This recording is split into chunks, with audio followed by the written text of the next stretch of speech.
Mary Meet, this is Jen with Jenny Demonic. How's it going? It's good to be with you today. We are officially entering the waning moon cycle.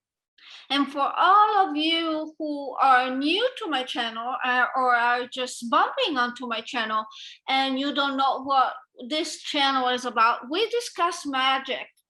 And I give you tips and resources to do magic on your own. And also, I tell you that if you cannot do it on your own, you can come to me. But I also give you a lot of resources for you to do it on your own. Now, if you watch my videos, you will find out that I discuss a lot about spells that are done via moon cycle. What do I mean?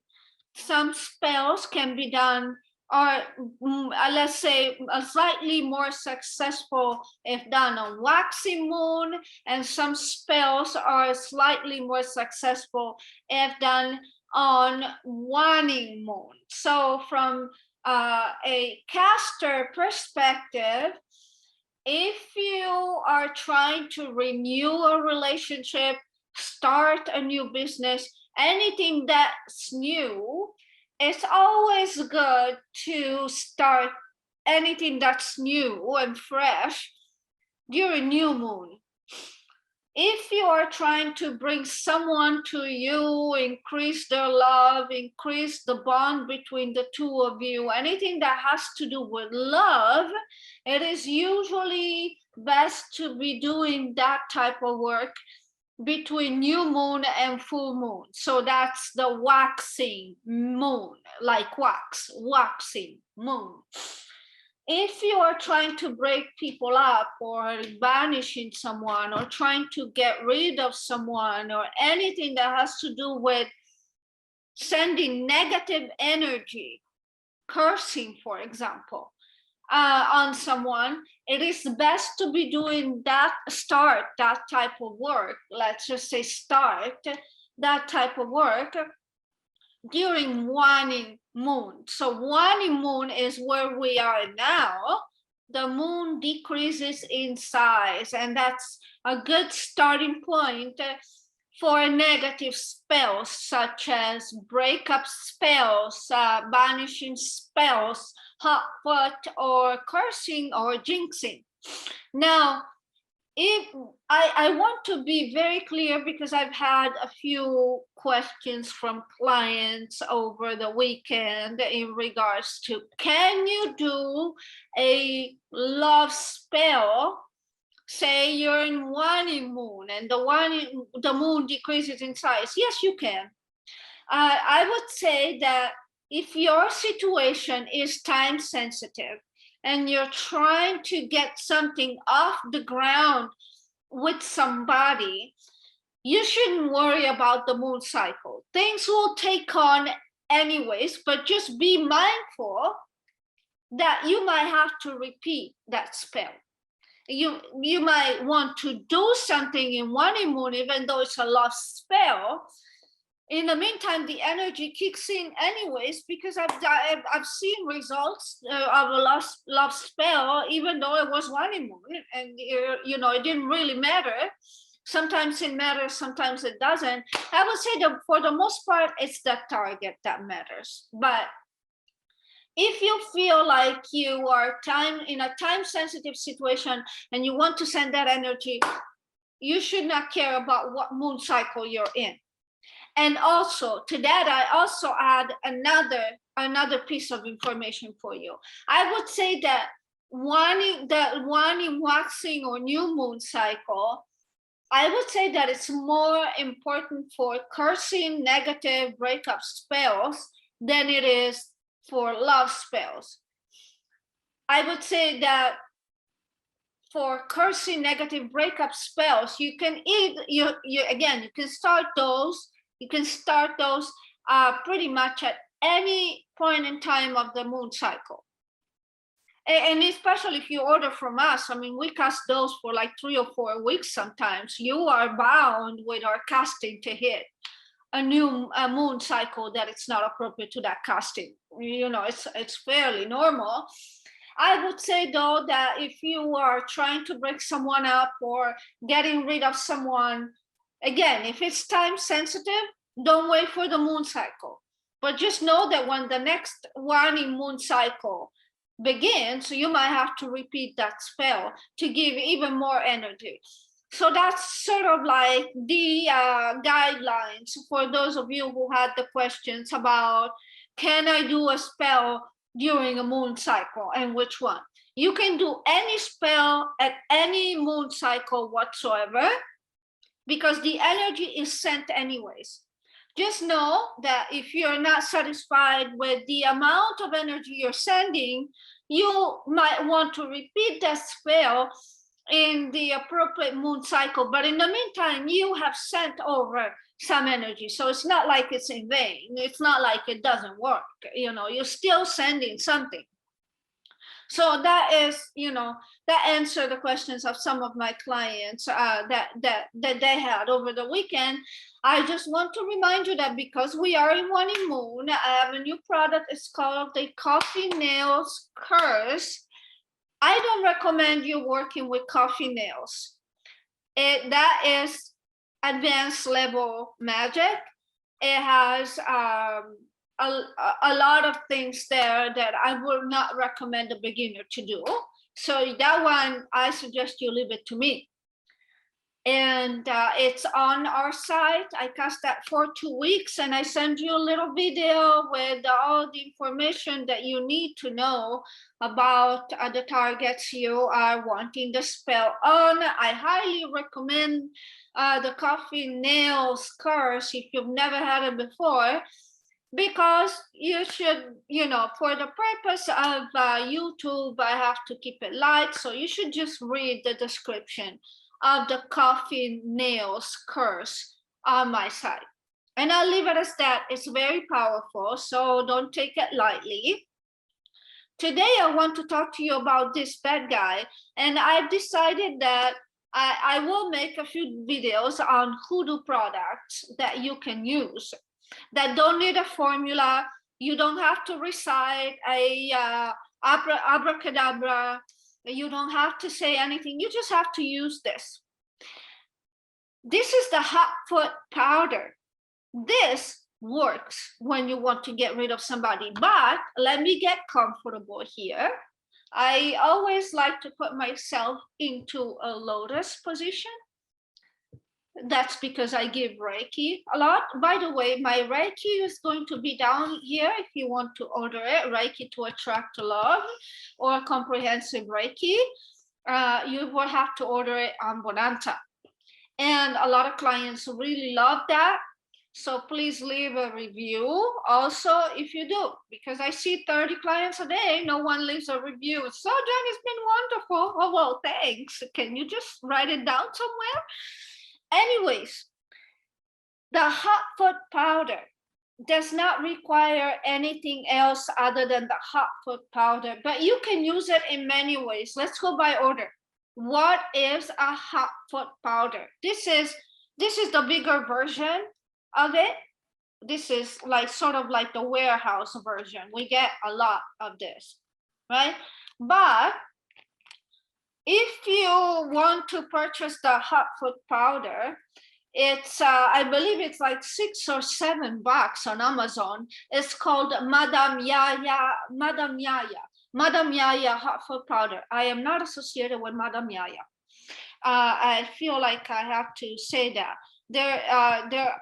These are all things that I usually tell people. Make sure that the hot foot powder doesn't go anywhere around your items.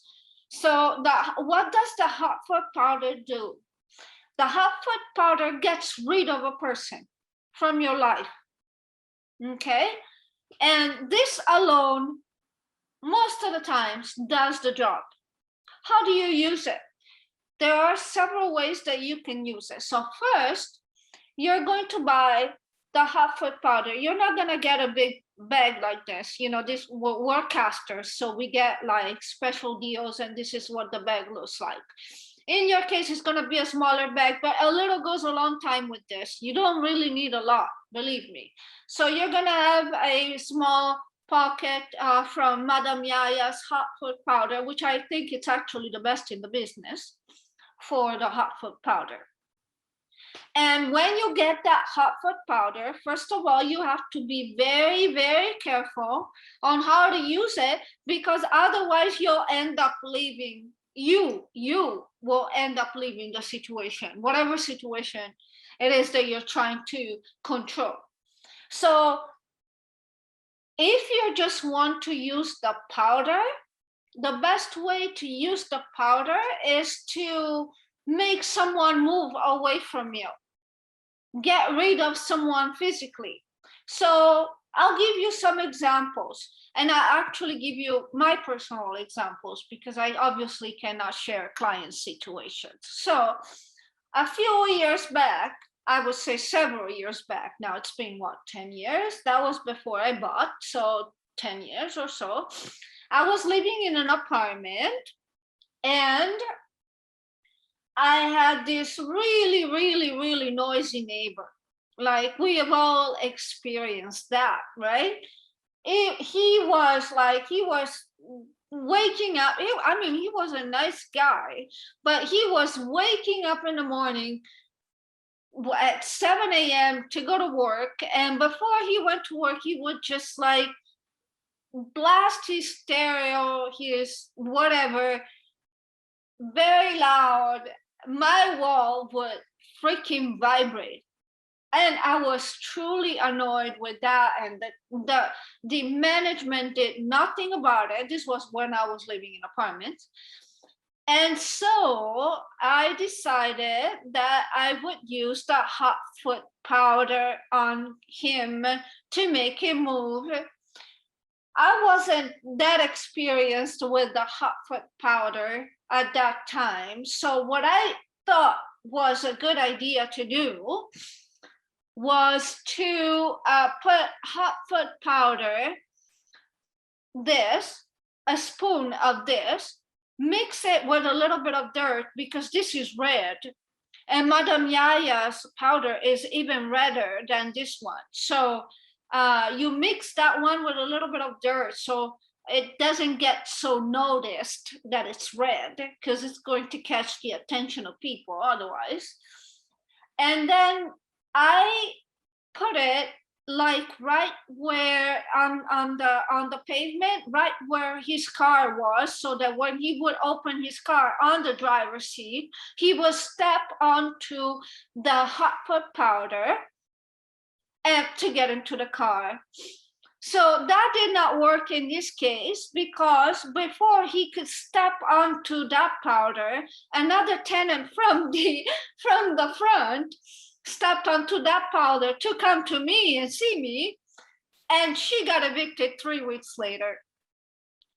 I'm like, okay, I'm so sorry. In my mind, I was like, I'm so sorry. I'm going to try to find you the best apartment ever with my magic. I'm going to try to find you the best apartment ever. So you have to make sure that it's actually the person that's going to step on the powder with his or her own feet, because you want that person to move and not somebody else. So putting that powder by the car, I found out it's not quite a good idea, because if it is a piece that's shared with other people, like in an apartment complex, someone else is bound to step on that maybe before your target does, and that person is going to get the consequences of your hot foot. And folks, the hot foot works 110% each and every time you do it.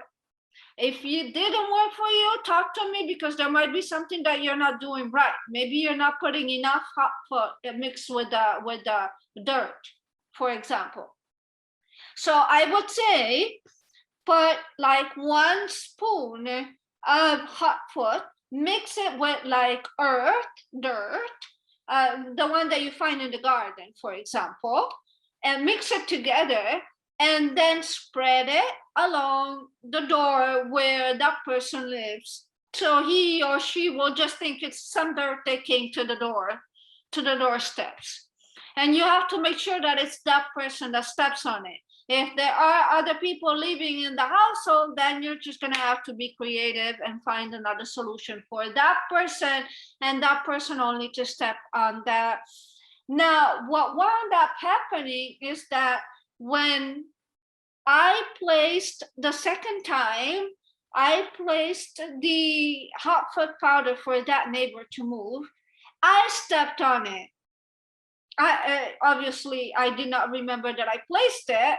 He was out for a few days for work, and I stepped on it. I wound up moving. I actually wound up moving in a greater, better, awesome location. So it wasn't a big deal, but I ended up moving. And I wasn't evicted. I just found another place that was better. In the end, when I was in my new location, I found out that he also moved. So that he eventually stepped onto the hot foot powder, and that made him move. But you don't want to take the hot foot powder for granted. So if you decide to use the hot foot powder directly on a person, make sure that it's that person and that person only that will step onto the preparation of the hot foot powder that you made, and not somebody else or you. Otherwise, you will wind up being removed from the situation as well. If you're trying to get rid of a rival, you don't want to be removed from your lover because you're trying to get rid of a rival. So careful not to step on the hot foot powder by mistake. It's a mistake that's done many times. So you want to be able to control the hot foot powder. When you open this, you see that the powder goes all over the place. So careful, use gloves, don't step on anything, clean it before you step on it. Make sure that you don't step on the hot foot powder, and make sure you apply the hot foot powder only where you know that the target is going to step on it, his or herself. The hot foot powder can also be used on candles. That's another perfect way to use the hot foot powder. It's not going to be as fast as the target stepping on it. I'm going to tell you right away, there is nothing better than this when it's stepped onto by your target. It removes the person completely in a matter of weeks. I've seen it done many times. In fact, over the years, I have learned to use the hot foot powder properly. And when I was living in other places, I got rid of people consistently, as long as you know how to use it, and as long as you make sure that, one, you disguise the hot foot powder with dirt so that people don't see it and don't say, oh, what's that weird red thing on the floor? Let me not step on it. Let me call maintenance. Maybe it's something that can catch on fire. It's noticeable. It's very red. So you have to disguise it. You have to disguise it with some dirt of some kind. Okay, so that's one thing. So you make sure you disguise it, and then make sure that you are giving this to be stepped on by your target and your target alone. Only you know the real situation, so only you know where to put the hot foot powder so that only one person will step on it, because it will cause damage to other people as well. You can also use the hot foot powder on a candle. So any black candle, when you light it up, you just grab a little bit with, I usually use the tip of a sharp knife. Just grab a little bit on the tip of the sharp knife, and then feed it on the candle flame, and you'll see this is flammable material, so that candle flame will grow big. And as that candle flame grows big, the significance in hoodoo is that it will banish that person for you because you're applying hot foot powder on the actual candle. So that's a way to use it. But I wanted to bring this to you, and we'll talk about other hoodoo products that you should know about. We'll talk about, for example, about the gopher dust probably next time so that you know how to use them. But if you have a petty neighbor or your boyfriend or girlfriend is seeing someone and you want to get rid of her, you can have her step on this so that she will be removed. Again, the hot foot is geographical. It doesn't do anything else other than removing a person from point A and bringing the person to a point B far away from point A. That's all that the hot foot does. So if you're trying to get rid of a neighbor, get rid of an ex-husband, get rid of a petty person, whatever your situation is, if you consider the hot foot, it's only going to cost you $6 or $7 on Amazon, and I would say it's pretty effective. But you would need to know where the target lives, so you kind of have to be like in the proximity of the target. This is not something that you can do if your target lives in another country or even in another state, unless you want to drive there, which I don't think it would be appropriate for stalking laws, so I think for that you would need to use the hot foot powder on a candle or come to us for the actual hot foot spell. But I think that for small things like getting rid of a neighbor or a petty co-worker, someone you can't stand, someone that you don't want in your life and surroundings, this alone could do the job. So I like you to consider that. And again, I'm going to end it here. I remind you that there's the Coffee Nails Curse, which also uses Hot Foot Plus on it. And it's going to be on my site. And I cannot go into the details of what it does, so I'll let you read through it. I'll put the link down here. And I will see you next time with more tips for you to work on your own things and empower your life and get from your life the best that you can. This is Jen with Jenny Demonic, and I hope to see you soon.